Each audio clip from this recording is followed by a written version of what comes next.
Ô Gilvan, eu só queria perguntar para você, inclusive o próprio Marco hoje ele trouxe um gráfico de manhã a respeito do Bitcoin, que ele estava oscilando demais nos últimos tempos e subindo e caindo, muito volátil, muito dependente também de algumas notícias, né? Muito influenciado por algumas notícias. E aparentemente nos últimos dias, nas últimas semanas, ele deu uma acalmada, tem lá sua volatilidade, mas aparentemente numa lateralização ali.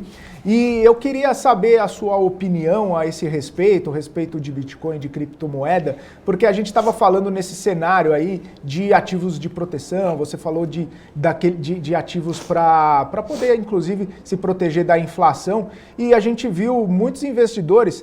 Claro que é um ativo volátil, super risco, mas muita gente migrando para esse tipo de investimento, a uma parte do patrimônio, claro, uma parte do seu dinheiro, para ter uma exposição que tivesse alguma possibilidade de um retorno mais exponencial, um retorno um pouco maior ali.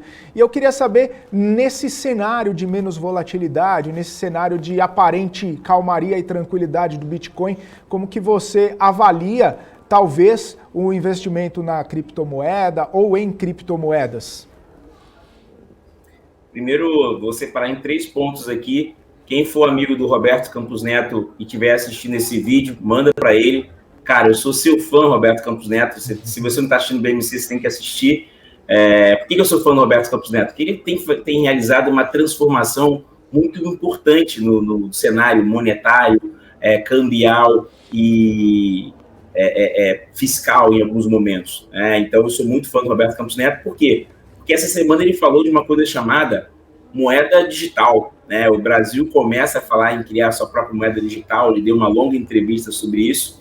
Esse é o primeiro ponto. Já vou conectar com o segundo ponto. O segundo ponto é que essa semana, Felipe, teve um encontro mundial de criptomoedas. Para quem não sabe, teve um encontro, uma realização. Foi a 3ª edição. E aí se fala de muitas coisas. E aí, o terceiro ponto chama-se stablecoins. Stablecoins são ativos que têm uma estabilidade muito grande, que eles são pareados em um ativo que possa ser dólar, que pode ser um outro componente, tá?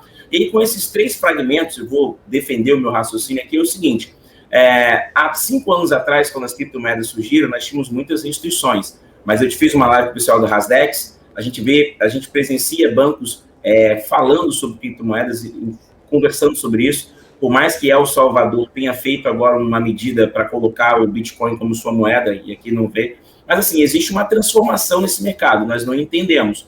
Mas o que é legal é presenciar os bancos centrais já pensando em criar uma moeda, seja aqui, ou seja na Europa, ou seja na China, ou seja nos Estados Unidos, para tentar tirar essa volatilidade. E aí, nesse 3º Congresso Mundial, aconteceu esse assunto, porque a dificuldade de você trazer novos investidores é essa alta volatilidade.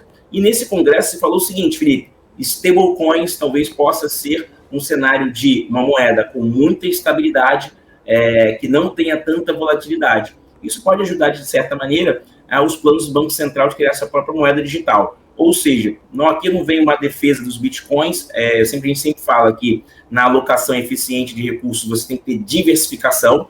Então, é difícil você falar para a pessoa não entrar, mas as pessoas precisam entender.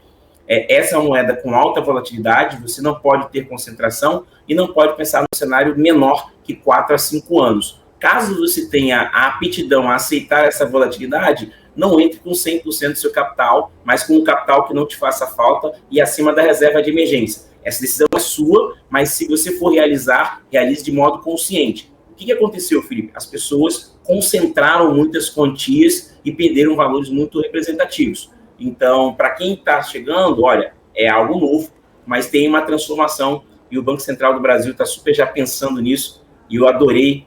Roberto Campos Neto, meu abraço para você e de toda a BMC News.